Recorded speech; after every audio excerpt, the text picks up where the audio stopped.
Bonjour à tous, aujourd'hui je vais vous faire un récap, un retour d'expérience de ma Mascareigne 2021 et on va voir comment j'ai fait pour terminer la Mascareigne, donc 72 km et 4000 mètres de dénivelé en marchant.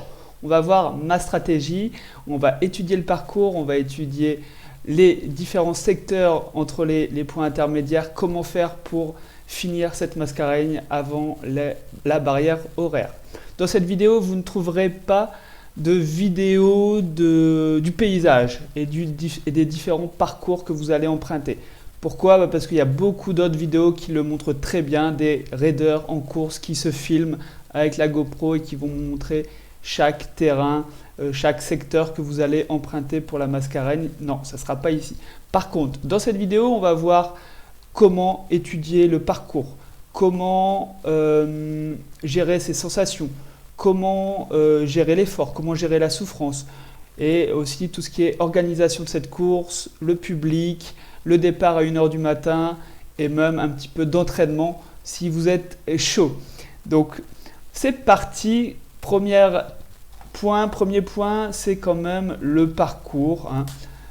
Cette année, il y a une vidéo sympa qui a été faite par le Grand Raid même, qui va vous montrer le parcours. Donc on part de Helbourg, là-haut on a le profil, ça monte les 15 premiers kilomètres pour arriver au col, plaine des Merles ou pratiquement le col des Bœufs, et on va redescendre dans Mafate par le sentier scout.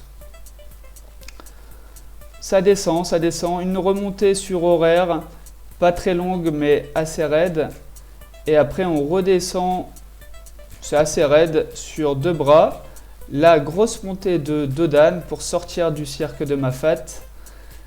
Après on a le sentier Cala, Ratino, pour redescendre jusqu'à la Possession. On arrive au niveau de la mer, et là on termine par le fameux chemin des Anglais qui fait peur à beaucoup de monde, et on va justement en parler dans cette vidéo, pour arriver jusqu'à la Grande Chaloupe et remonter jusque dans les Hauts de Saint-Denis, c'est-à-dire le Colorado, et pour la dernière redescente assez vertigineuse sur le stade du Colorado. Voilà, 72 km, pratiquement 4000 mètres de dénivelé. Et donc maintenant étudions un petit peu le parcours et comment faire pour être dans les délais. C'est l'objectif de ma vidéo, comment vous montrer comment j'ai fait en marchant pour être dans les délais. Ici on a sur Trace de Trail aussi le parcours en détail, et sur le site du Grand Raid on retrouve les barrières horaires entre chaque secteur. Alors, déjà, le départ de la course à Helbourg, à Salazie, vous avez des navettes qui peuvent vous y amener. Donc, départ à 1h pour la vague 1, on va partir sur la vague 1 en référence. Pour info, évidemment, moi j'étais dans la vague 3, c'est-à-dire ceux qui ont le moins d'expérience, hein, moins de points, moins de courses à leur actif. Donc, vous avez 5 heures pour faire Helbourg, plaine des Merles, 15,9 km et quand même 1000 mètres de dénivelé. Et ben, je vais vous rassurer en marchant. Donc en marchant depuis le début, j'ai marché, hein, parce que au tout début vous avez une boucle dans Helbourg, hein, qui ne sert pas à grand chose, qui est sur la route et qui permet quand même d'être acclamé par les spectateurs, mais vous voyez, vous avez cette boucle là jusqu'ici. En fait, c'est de la route. Jusqu'ici même, je dirais. Ouais, même jusqu'ici. Vous voyez, jusqu'ici, là, vous avez les 6 premiers kilomètres sur la route. Au début, c'est plat dans Helbourg, et là, ça descend. On le voit, hein, ici. Hop. Tout ça, c'est de la route. Alors, moi, j'ai mis 4 heures. Donc, on va voir sur le site Live-Trail, on voit tous mes temps de passage. Donc, j'ai mis 3h54, tout en marchant, jusqu'à la plaine des Merles. Alors par contre, moi j'étais dans les derniers forcément à ce niveau-là, hein, vu que je marchais. Mais dans toute la remontée jusqu'au premier point, là on va prendre plus de 1000 mètres de dénivelé. Là, j'ai gardé un rythme correct, un bon rythme, sans me mettre dans le rouge. Le piège, c'est de vouloir tout de suite rattraper son retard parce qu'on est dans les derniers. Et dans les premières pentes, de vouloir rattraper tout simplement. Et là, il faut savoir se canaliser pour ne pas partir trop vite. La course va être longue. Moi, j'ai mis 20 heures et 20 minutes pour la terminer. Du coup, la course va être longue. Il faut prendre son temps. Et là, je me suis même forcé à rester derrière des concurrents qui montaient plus lentement que moi. Sinon, dans la nuit, ça passe très bien. On est en pleine nuit, là, 1 h du matin.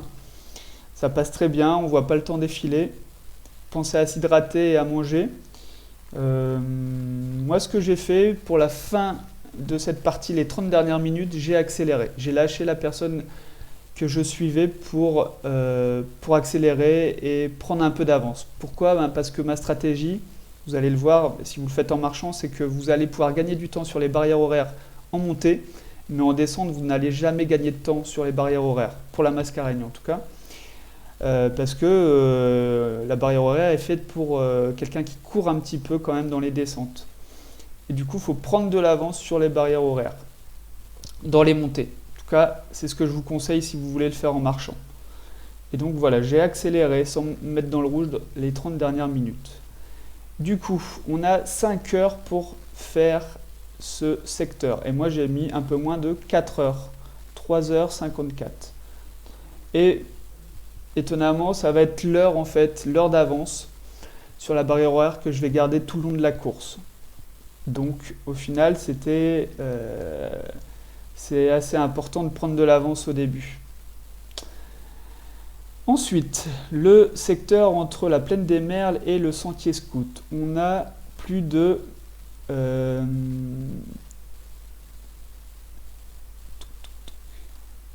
donc la plaine des Merles et le sentier scout, départ du sentier scout, c'est 2 km, c'est à peu près plat. Ça descend, c'est courable. Vous pouvez le courir si vous en avez envie. On m'a beaucoup doublé. Dans ce secteur-là. Non, ce que je voulais voir, c'était vraiment le départ du sentier scout jusqu'à horaire. Et là, on va se taper du pratiquement 1000 de dénivelé négatif. On le voit très bien ici, c'est entre ce point-là et ce point-là. Donc il y a une grosse descente très longue. Moi, comment je l'ai géré? Je l'ai géré en marchant. Hein. Je ne vais pas le répéter tout le long de cette vidéo, j'ai tout fait en marchant, mais j'ai quand même pris une petite pause au début du sentier scout. Je me suis mis 10 minutes, les jambes en l'air, bien manger, bien boire. Bon, vous avez un ravitaillement à la plaine des Merles, mais il y avait beaucoup de monde, je l'ai fait assez vite. Déjà, début du sentier scout, si vous êtes dans mes temps, le soleil sera levé, vous aurez éteint votre frontal depuis un bon moment. Voilà, et je l'ai fait tranquille. Et je vous avoue que on m'a rattrapé forcément. Les gens étaient stressés, ceux qui m'ont doublé étaient stressés par les barrières horaires. Ils n'avaient pas les petits papiers, là, le petit papier là qui indiquait toutes les barrières horaires. Moi, je l'avais bien imprimé. Vous pouvez vous le noter sur la main ou autre. Quoiqu'avec la transpiration, ça peut partir, mais vous le notez sur un bout de papier. Et vous êtes serein pour savoir si vous êtes dans les temps de la barrière horaire. Donc vous avez 2h15 pour faire sentier scout, horaire école. Alors sur Live Trail, il n'y a pas le point horaire. On passe directement au point suivant qui est 2 bras. Et donc de horaire à 2 bras, on a encore beaucoup de dénivelé négatif. On a 780 et très peu de dénivelé positif. Hein. On le voit aussi ici.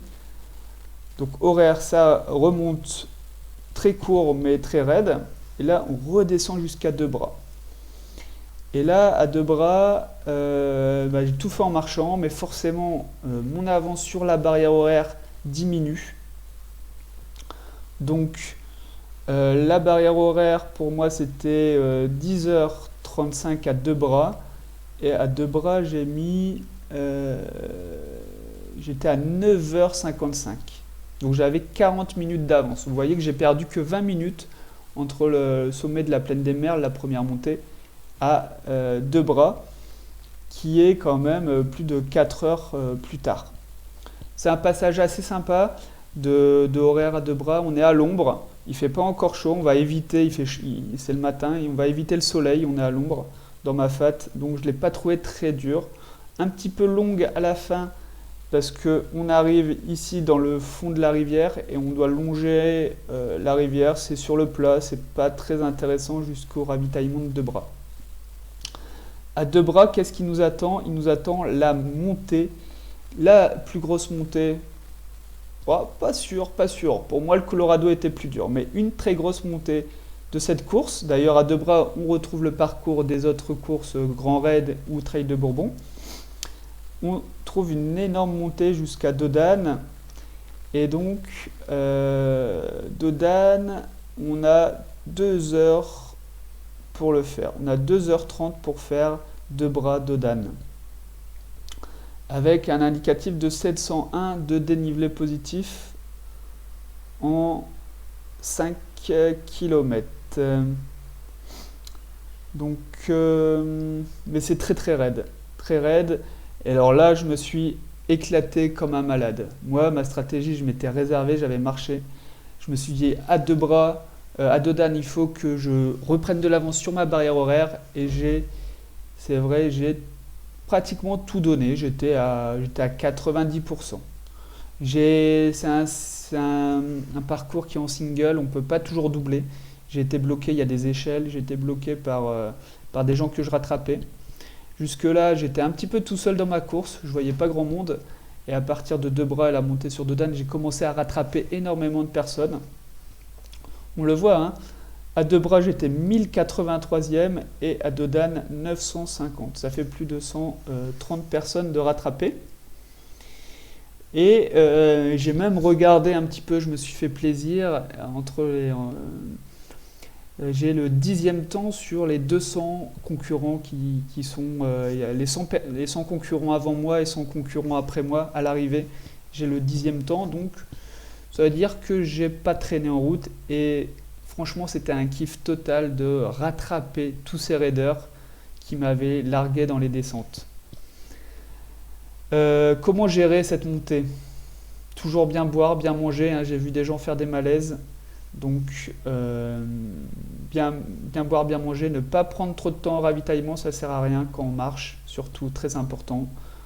Prendre 5, 6, 7 minutes, hein, le temps de manger, quitte à manger en repartant, en marchant du ravitaillement, il n'y a pas de souci. Voilà.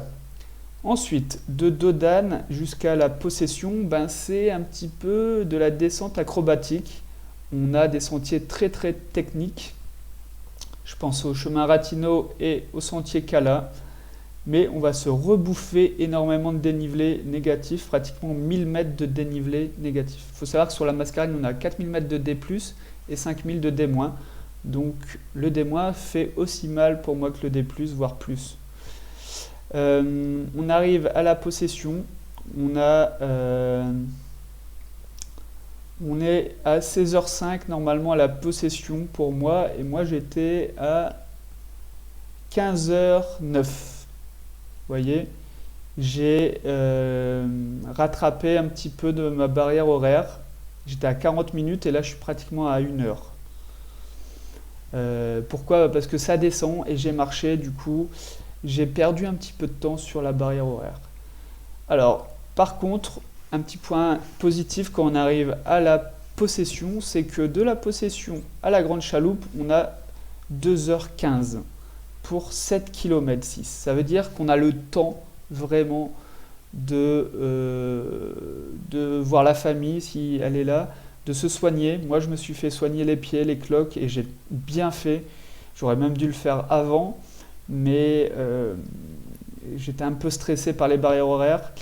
Là, en fait, on a un petit peu plus de temps vraiment pour faire ce secteur-là. Même si c'est le chemin des Anglais, 7,6 km en 2h15, ça se fait sans problème. Le chemin des Anglais, du coup, le fameux chemin des Anglais. Je ne vous l'ai pas montré encore.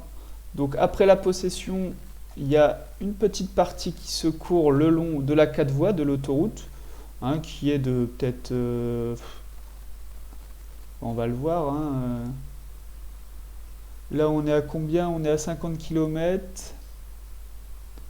Ouais, 1 km même pas. Hein, vous voyez, c'est pas grand-chose. 1 km. Et après, la grande chaloupe, des bons coups de cul. Hein, là, on le voit sur le profil en bas. Là. Tac, tac, tac. Il me semble qu'il y a 3 ravines. Hein, 3 ou 4 ravines. On le voit un petit peu sur le profil. Là, il y en a une petite. 3 ou 4 ravines. C'est un sentier, bah, vous le connaissez à mon avis, c'est un sentier légendaire du Grand Raid. Mais pour moi, il n'est pas aussi dur que ça. Déjà, je suis arrivé à quelle heure? À la possession. Je suis arrivé à 15h09.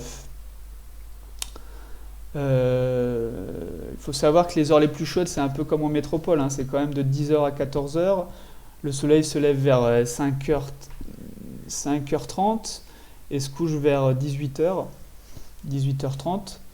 Donc, je suis passé à 15h09, démarré, le temps de me faire percer les ampoules, ravitaillement, j'ai dû être à 15h30 au début du sentier des Anglais. Voilà, moi, j'ai pas eu très chaud. Je vous le dis honnêtement, j'ai pas eu très chaud. Ce qui est très important, c'est surtout de marcher en fait sur les dalles qui sont alignées. Vous verrez, il y a des dalles qui sont alignées, c'est souvent au milieu du chemin.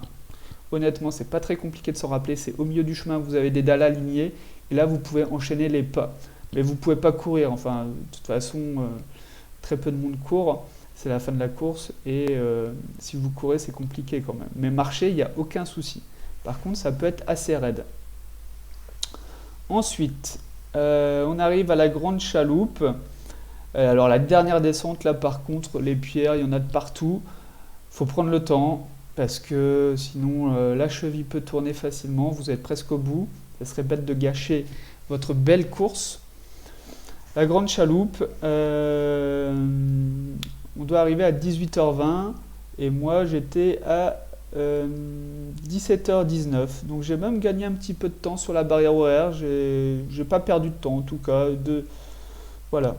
J'ai fait ce secteur de la possession à la grande chaloupe à 4,10 km/h en marchant, hein, donc vous pouvez largement atteindre ce rythme-là sans problème. Bon, on voit quand même que j'ai quand même gagné beaucoup de place entre la possession et la grande chaloupe, 80 places pratiquement.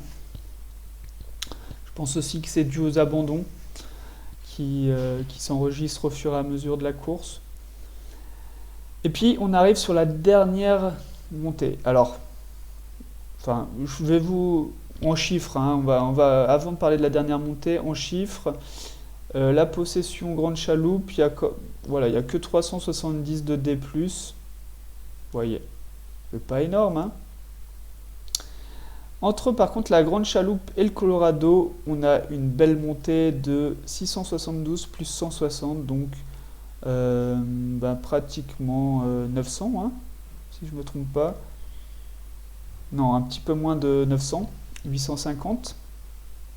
850. Et pour moi, donc la dernière grosse montée, c'est celle-là. Hein, elle fait quand même bien mal. Déjà, on continue le chemin des Anglais, continue jusqu'ici. Jusqu'ici, là, jusqu'au premier village. Et après, là, on est dans la ville, c'est pas très gai, on est sur de la route bitumée, entre les habitations. On est encouragé, mais bon, c'est pas très gai. Et la dernière partie, on prend un sentier un peu marron, c'est-à-dire un sentier pas très bien balisé, enfin, pas bien balisé, mais un peu casse-pattes. On est souvent à 4 pattes dans de la terre ocre pour avancer. Et donc on arrive tout en haut du Colorado. Et là, je ne vous cache pas que la nuit tombe. Si vous êtes dans mes temps, j'ai fait la dernière partie dans la nuit. Je commençais vraiment à être dans le dur, dans cette partie-là. Voilà. Mais heureusement, on arrive à la fin.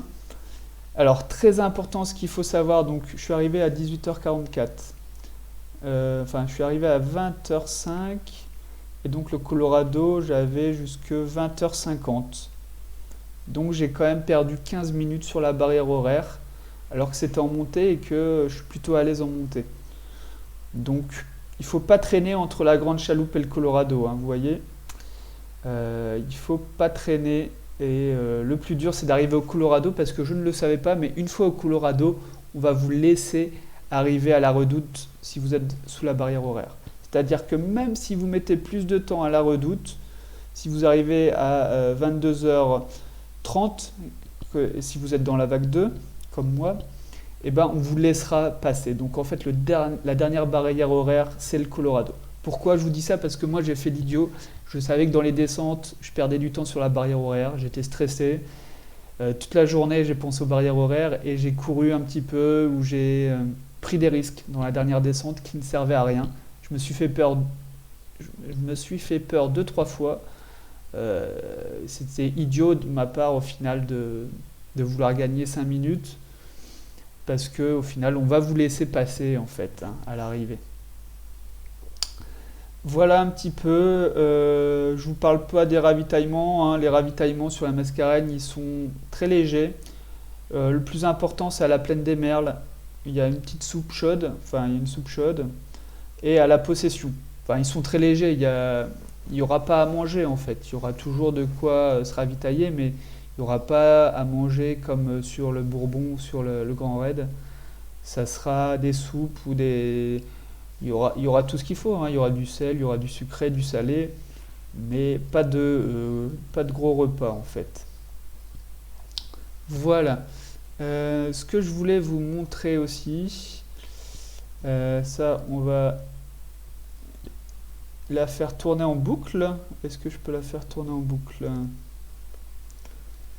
Ce que je voulais voir aussi avec vous, ça va être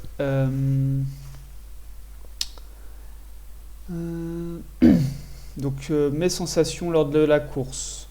Mes sensations lors de la course, eh ben, ça a été excellent, vraiment excellent. Ayez confiance, je pense. Vous aussi, dans vos sensations, j'étais pas du tout sûr, hein, de la terminer cette course. En marchant, je savais pas ce que ça allait donner, j'avais pas fait de plan de mes passages ou pas. Je pensais limite être hors délai dès le premier point. Mais avec la course, l'adrénaline, les autres concurrents, le fait d'accrocher un dossard, franchement, on se dépasse. Donc, ayez confiance.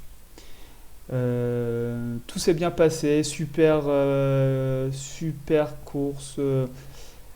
Dodane, comme je vous l'ai dit, j'ai accéléré, j'ai repris beaucoup de monde. Dernière montée sur le Colorado, un petit peu dur, envie d'arriver tout simplement, mais sinon c'était top.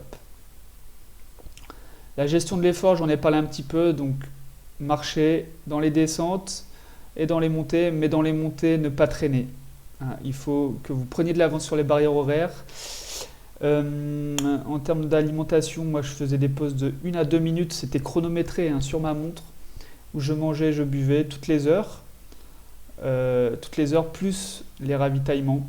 J'ai fait que manger, et dans les ravitaillements, j'ai mangé que salé. J'aurais dû manger aussi salé et sucré parce que il faut les deux quand même. Et j'ai pris un gel dans la dernière montée du Colorado et ça m'a mis KO étonnamment, un gel sucré.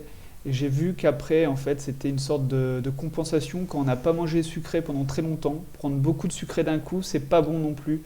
On a un coup de barre également. Donc j'aurais dû prendre tout, autant sucré, autant salé, mais j'avais très très peur des crampes. Voilà.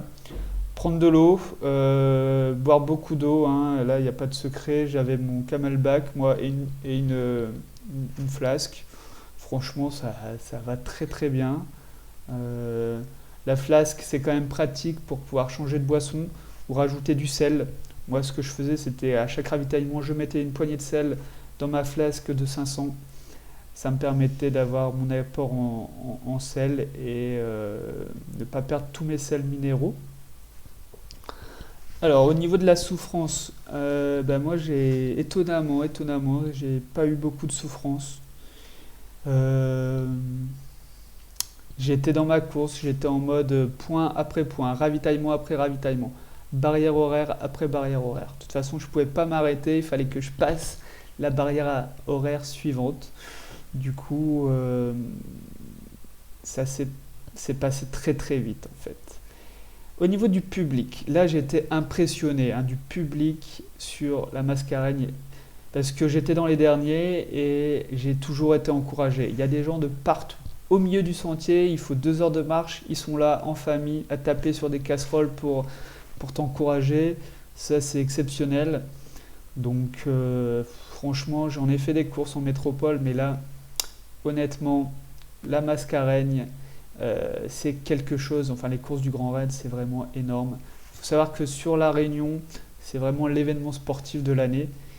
J'en ai pas parlé, mais j'habite maintenant à la Réunion depuis 3 ans, donc je connaissais énormément ces sentiers.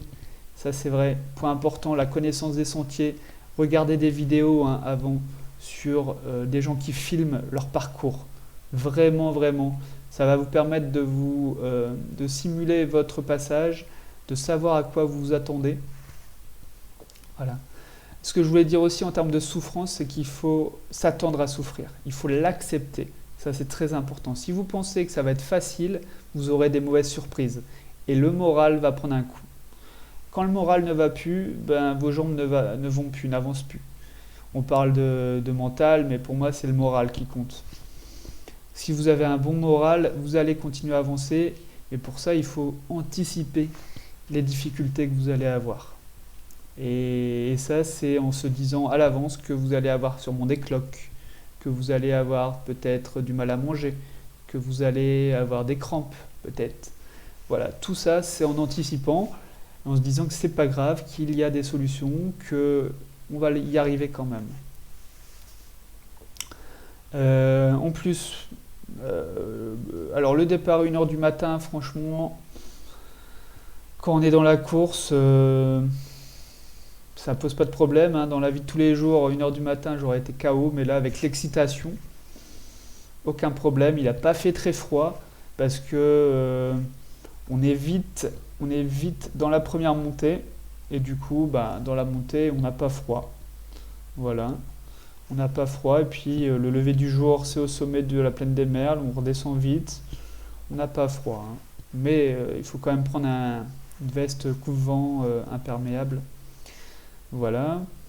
Moi, au niveau de mon entraînement en plus, si ça peut vous rassurer vraiment, au niveau de mon entraînement, j'ai pratiquement pas eu d'entraînement. C'est-à-dire que je m'étais entraîné, je crois, 5 mois avant. J'ai fait 2 bons mois d'entraînement, mais déjà, je ne fais que du fitness, que des exercices de crossfit, donc avec du poids par contre, des kettlebells pour ceux qui connaissent, donc des squats, des burpees, des fentes, des sauts de grenouille, voilà, que des exercices comme ça, des abdos. Mais entre 3 mois et 1 mois avant le départ de la course, j'ai pas pu m'entraîner, j'ai eu la naissance de mon premier enfant et je me suis pas du tout entraîné, plus prendre le rythme avec un bébé, donc les nuits très courtes, la fatigue, les engueulades, le stress du bébé, les rendez-vous médicaux. Enfin, franchement, pendant 2 mois, j'étais à la ramasse. Et je me suis rentraîné le dernier mois seulement pour cette course. J'y croyais pas trop, mais j'ai fait des squats. Donc, je sais pas, 300 squats par jour. Et après, on augmente au bout d'une semaine et demie. Des sauts, des montées de genoux, des trucs comme ça. Des montées, quand même, montées de marche. J'ai pu faire des montées de marche pendant une demi-heure, enfin 3 fois 10 minutes, montée-descente.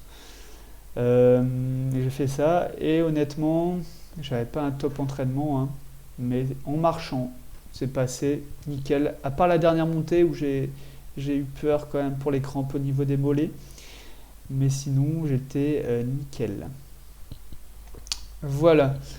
Est-ce que j'ai d'autres choses importantes à vous dire? Je ne pense pas, à part bonne chance. Bonne chance à vous pour cette Mascareigne 2022. Je fais un retour moi de 2021, mais là, la Mascareigne de 2022 va démarrer dans une semaine, à l'heure où je tourne cette vidéo.